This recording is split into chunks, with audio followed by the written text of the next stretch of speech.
Then, a melancholy expression on her face despite her intimidating suit. Her lashes were so long I felt like I could touch them.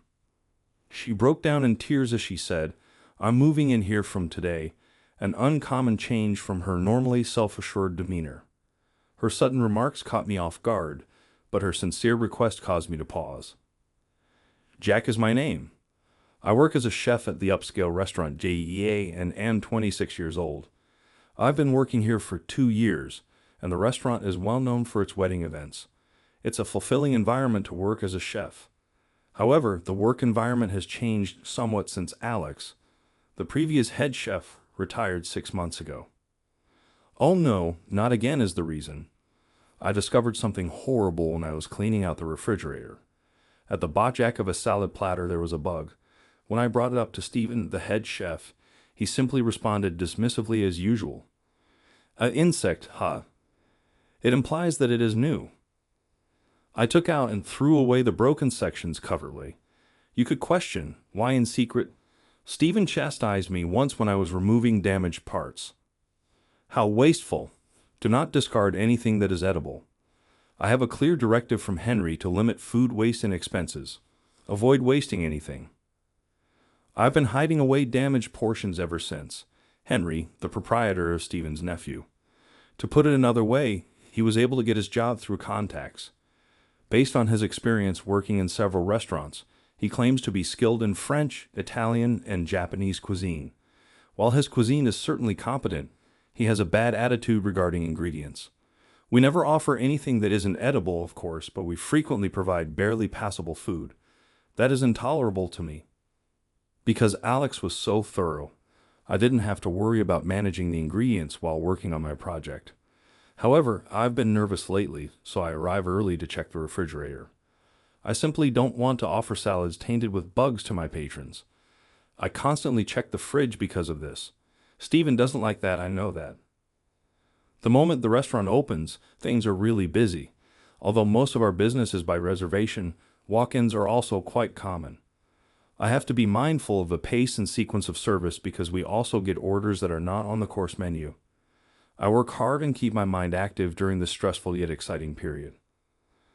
There's a piercing voice in the middle of this crowded kitchen. Hey, please redo this plating. It's Lynn's voice. She is the JEA floor chief and 28 years old. Henry was so thrilled with her service that he hired her from a prestigious hotel. She is an extremely severe woman, yet she also offers very precise and meticulous koshaker service. Really rigid. She once gave me a really hard reprimand for plating a dish without adding any sauce when I was a new employee. Don't ruin the koshaker's extraordinary experience, she reprimanded me. Although I felt guilty for being unaware, I privately believed that she didn't need to be that severe. Behind her back, I pouted. It feels like she glares at me any time she has the chance. She seems to be constantly observing my work, which motivates me to work even more methodically. She's made me more thorough and quick, yet I still find her scary. But I appreciate her commitment to standing up for the kushakers, and I share that. Lynn held up a platter that looked like it contained ice cream. That was the issue. It was somewhat melted. We can serve that, Stephen answered, taking a quick look at the plate. Slightly melted ice cream tastes best, he said, rushing back to his station. Unfazed, Lynn argued back. No, the patrons had been anticipating this dessert. Don't spoil their fun experience, please. Reluctantly, Stephen clicked his tongue and placed another order for ice cream. Stephen's defense of Lynn seems a little lacking. He's been informed that Henry specifically recruited her, so he knows this. It's obvious from his bitter expression that Stephen dislikes Lynn. It was after the busiest parts of the day were over, so we had some breathing room. Lynn's voice yelled out, "Stephen, it's almost time to serve the birthday dessert plate." Yes, there was a birthday dish listed for today on the reservation list. Stephen, nevertheless, mumbled absent-mindedly, "Oh, I forgot." Stephen gave the order, "Jack, write something appropriate with chocolate sauce on a cake plate," as the kitchen began to hum a little. Lynn looked like she was shaking with rage. I said, "Please give me a moment," before Lynn's irate voice could reverberate throughout the kitchen. I heated up some water and sugar in a small pan. I checked the name of the birthday girl while I worked swiftly. It required me to be quick and accurate to make it work. I gave Lynn the completed plate. "Wow," she muttered. A cake, some fruits, and a sugar sculpture that said Mary were all placed on the dish. I used sugar sculptures in the shape of hearts and lattice to design the cake. It ended up looking like a colorful dessert plate, in my opinion. Saying, "Thank you," Lynn quickly picked up the plate and walked out. I gave her a brief period of attention before getting back to work. I was a little relieved to hear someone applaud the dessert platter. It was a rush job, but I was happy they liked it. I almost grinned, but as soon as I got back to work, someone complained that the salad had wilted. The salads for today were my fault. Before serving, I believed that I had inspected everything. I looked at the salad and saw how bad it was. A voice caught me off guard. "Jack, what are you doing?" I was going to explain myself because I couldn't recall serving a salad like that when I looked at the sink. Greens may wilt while being served. Vegetables that had somewhat wilted were in a different container. It was an empty container now. Perhaps I grabbed the incorrect container. "Stephen, do you know what happened to the vegetables in this container?" With a silly smile, Stephen responded, "No idea." He is dishonest. While I was assembling the sugar sculpture, I noticed him approaching the salad counter. I asked myself, what is he doing? I hope he doesn't take any needless action. Thus, I'm positive that Stephen set me up. Perhaps he was offended by my taking the lead with the dessert tray. I apologized to the cussjacker and gave up trying to defend myself. After I received the cussjacker's forgiveness, I went back to the kitchen to complete the remaining jobs. I informed Stephen that I would accept responsibility and step down after the service. I'm worn out. I've had enough of this kind of workplace. Stephen, who is not accountable for the ingredients. Stephen, whose small-time harassing gets consumers into problems. My dreams can never come true if I work for someone like him. My dream is to cook food that makes others happy, but it's not possible here. I submitted my resignation because I was so frustrated. When Stephen saw me go, perhaps he would think twice about what he had done. I thought that, but what? "Give up. You cannot resign from me. You've got the boot. Don't visit us, Jacoro."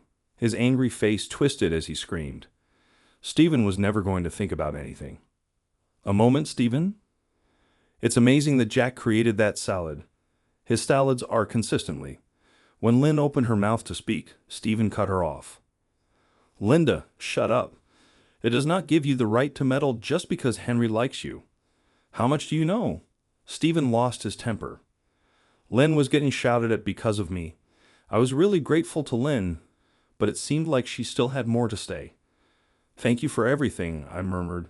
"Your politeness, diligence, and strictness have been extremely instructive." I went to the staff room after that. I took what little I had from the locker and headed out of JEA restaurant. Though I was a little depressed, I chose to look at this as a chance. One day, I hope to start my own restaurant, a loving space that is completely different from Stephen's. That turn became my new source of inspiration. I left the restaurant right away and began searching for a property. I did a lot of exploring before locating a tiny building in an alleyway that might be used as a small restaurant and lodging. It's a little small, but my original plan is not to hire many people. Maybe I could handle it on my own. I will be better able to communicate with clients and comprehend their preferences as a result. I chose this location after getting a good idea about the new eatery. There was just one issue, though. The property is adjacent to JEA restaurant. Situated in the rear of the alley, it is difficult to spot from the main road, yet it is still rather near. I paused to think before pointing at JEA and said, "All right, let's do this." Despite being a lone proprietor in a small space with no genuine rivals, announcing that decision made me feel better. After relocating to the second story of the building, I began converting the first floor into a restaurant. I worked alone as much as I could because I didn't have much money. I was excited as the place began to take shape gradually. During these hectic times, I heard a voice I recognized one day. "Jack." Lynn was standing there, looking astonished when I turned around. Wearing work clothes and drenched in sweat, I was in the middle of wallpapering. I gave her a quick wave and turned to go back to work. But Lynn is no longer my chief. With hesitation, Lynn unlocked the door and went inside. As she surveyed the store, I was in disbelief. She questioned, "What are you doing?" "I'm going to open a restaurant," was my quick response. I wasn't sure what tone to adopt because, to be honest, I hadn't spoken to Lynn much. She said, "Do you mean your own restaurant?" And I gave a nod. "Yes. You did your job well every time. Your own space is fantastic." I was taken aback a little. I had no idea Lynn felt I did a decent job at my job. I said, "Thanks," too shocked to think of anything clever to say. I was the one who was causing the conversation to stagnate. "Did you attend culinary school, Jack?" Lynn inquired. "I went to culinary school for 2 years, then trained in France for about 5 years," I replied. Lynn seemed really astonished when I stated that. "French for 5 years. Are you proficient in French?" inquired she. "I would say fluent," I said, despite my curiosity about what she was focusing on. Effortlessly, I learned enough vocabulary to get by. Yes, I was quite attentive. I became well known as the American who could always make the food sparkle, and I gradually gained a lot of knowledge from them. Lynn giggled when I told her a little about my experience in France. "Jack, you wash dishes with such care. That came from your French training then? Or even from the United States?" I blushed somewhat at what she said. She was floor chief, but she was aware of even the little jobs. Lynn was a well-liked but stern manager who frequently sent away new hires after just 3 days due to her demanding training. She had only ever reprimanded me, so I was a little relieved to hear that she had recognized me. "Are you planning to hire anyone?" Lynn inquired. "For now, I'll be working alone," I informed her. She gave it some thought and then walked out, claiming she had work to do. I was astonished when I came downstairs the following day in my jammies to check the mailbox outside. Lynn was wearing an ostentatious-looking outfit as she stood in front of the restaurant. For what duration was she there? "What brings you here?" I questioned as I quickly opened the door. "I quit my job at JEA," Lynn remarked, giving me a direct look. I asked Lynn to come inside the still unfurnished restaurant instead of waiting outside, not sure what she meant. After entering, Lynn stood up straight and said, "Please take me on as your apprentice." The concrete floor of the restaurant remained raw and unfinished. There she was, telling me something ridiculous in her elegant-looking outfit.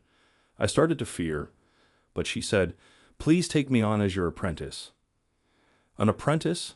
It surprised me. Lynn is a seasoned traveler and older than I am. What possible lesson could she hope to acquire from me? Lynn raised her head slightly and began to speak as I stood there dumbfounded. "I gave up on my dream of becoming a pastry chef because I'm quite clumsy. To keep engaged with food, I made the decision to flourish in hospitality. However, I witnessed your sugar work not long after you arrived at JEA." I think she was talking about the sugar sculptures I created to decorate a restaurant for a wedding. I had pleaded with Tyler, the head chef at the time, to let me handle it. I adore creating sugar sculptures. "Your art drew me to tears. I've been keeping a careful eye on your work ever since," Lynn said. "Despite my clumsiness, I'll try my hardest. Hire me, please. As I study with you, I wish to pursue a career in pastry making. It will require a great deal of resolve if you gave up due to your clumsiness. You're going to have to put in a lot of work," I stated bluntly. Lynn raised her face to face me. Her lashes were so long I felt like I could touch them. With tears in her eyes, she announced, "I'm moving in here from today." "Wait, what?" Her unexpected remark startled me. Lynn begged, "I want to practice day and night," as she continued to stare at me.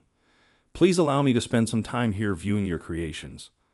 Lynn got up and stated, "In addition, I studied business management in college, and my work experience could be useful," as I stood there dumbfounded. "What say you about that?"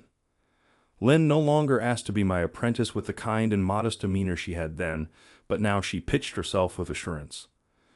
Management of businesses, hospitality? I was concerned about and felt inadequate in all of these areas. I said, "Please, I look forward to working with you," as I accepted her offer. From then on, I taught Lynn how to create desserts while she assisted with the restaurant prep. But she was remarkably clumsy as she had promised.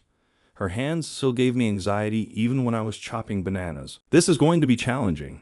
It will require a great deal of time, I realized. However, one evening after I'd gone to the bathroom, I noticed that Lynn, who had gone to bed earlier, was still up, going over everything I'd taught her that day. She brushed away the few tears that had welled up in her eyes before continuing. When I realized that, I resolved to train her to become a world-class pastry chef. Despite her best efforts, Lynn's growth was sluggish. I was uneasy when I was instructing her. For a few days, I was frustrated since I couldn't figure out why. I saw something strange about her jar-opening technique one day. As I watched her more intently, I at last got it. She opened jam jars with her left hand a lot, even though it didn't feel natural. She even picked up fruit with her left hand in addition to using it to remove money. After seeing that, I performed some study and confidently asked Lynn, are you left-handed? Did you have to make the switch? When I asked Lynn, she froze. Although she was adamant it couldn't be, she chose to check with her mother nevertheless. Bingo was the response. When she was 3 years old, she was forced to go from being left-handed to right-handed. Attempting to train her left hand was our decision. It seems that left-handed individuals may find that practicing their left hand improves its functionality.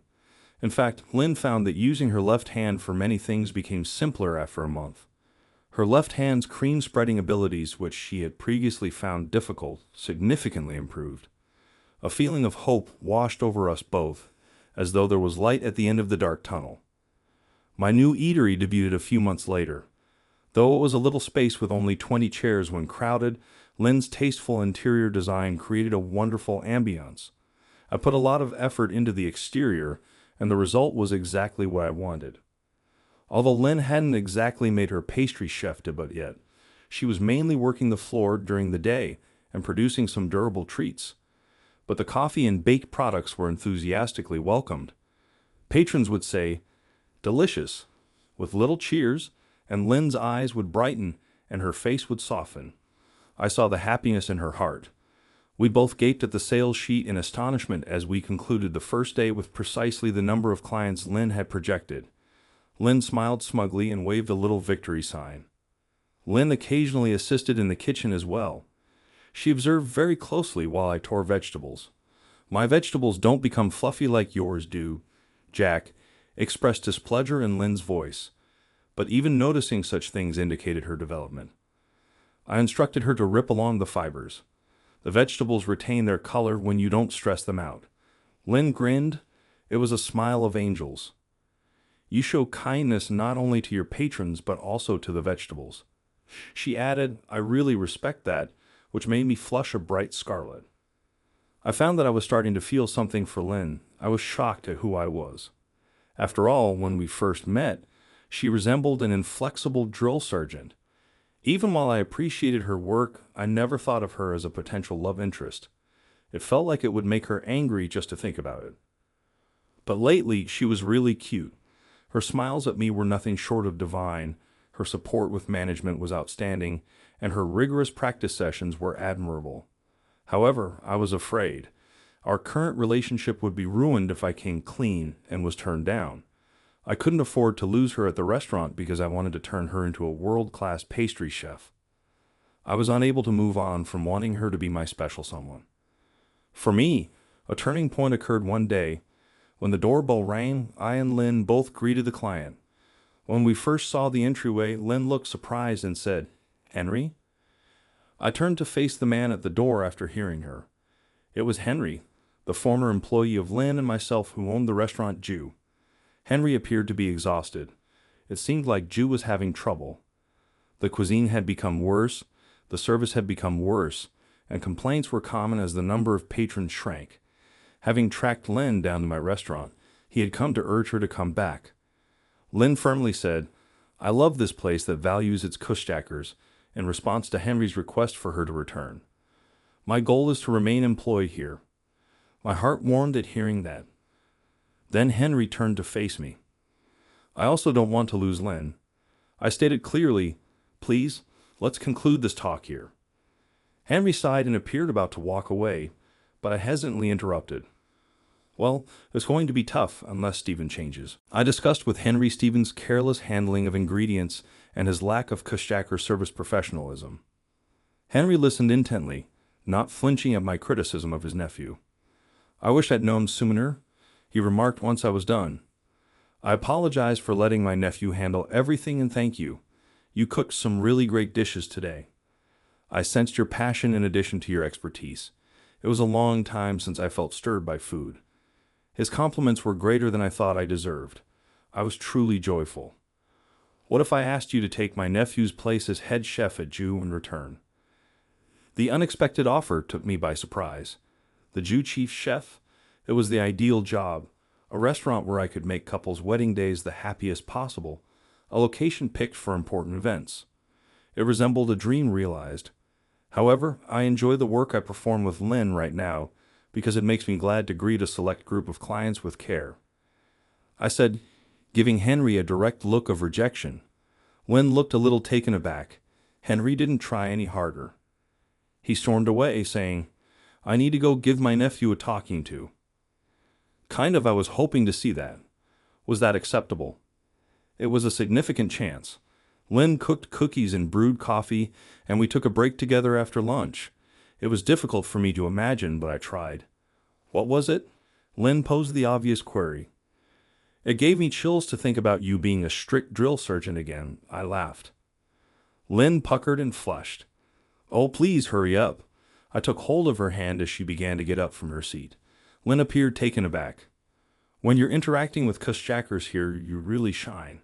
I added, I want you to be here, smiling, greeting them constantly. Tears glistened in Lynn's eyes.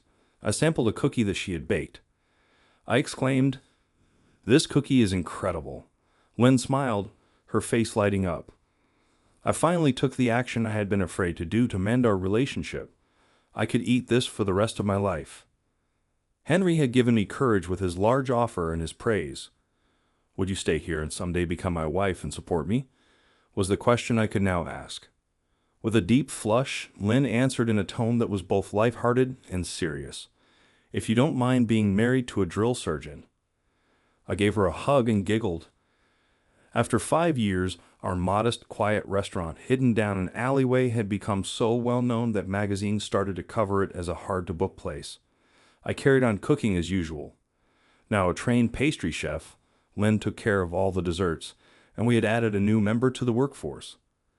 Our daughter Hannah, who joined us 3 years ago, handed out individually wrapped colorful heart candy to the Kushjackers, saying, Here you go, in a slightly lispy voice. The candies delighted the patrons, who let out excited cries. Hannah proudly said, Mommy made them, gaining additional respect from the patrons. Lynn reddened a little. Lynn introduced me as her spouse. My husband was originally good at making sugar art, but I wanted to learn too, so he taught me, she said. I was a little embarrassed by it. The restaurant displayed pictures of our sugar artwork all over the walls, and when patrons saw that Lynn and I had both created them, they were amazed. Hannah told the Kushjackers, Mommy's cakes are really delicious too, endorsing our treats. Her ability to obtain such additional cake orders is astounding. Perhaps she has a natural flair for entertaining, or perhaps I'm just a proud mom. The patrons expressed a desire to go to Jew, the local eatery where we used to work. The restaurant is operating nicely now that it has a new head chef. I'm not sure what became to Stephen, but Henry ignored him. How that must have felt is beyond me. I was buried in thinking when I heard Hannah remark, Thank you very much, in a happy voice. As they walked out the door, the happy patrons exclaimed, Thank you for the meal. Hannah, Lynn, and I said goodbye to their leaving backs. The three of us grinned and laughed once the door shut.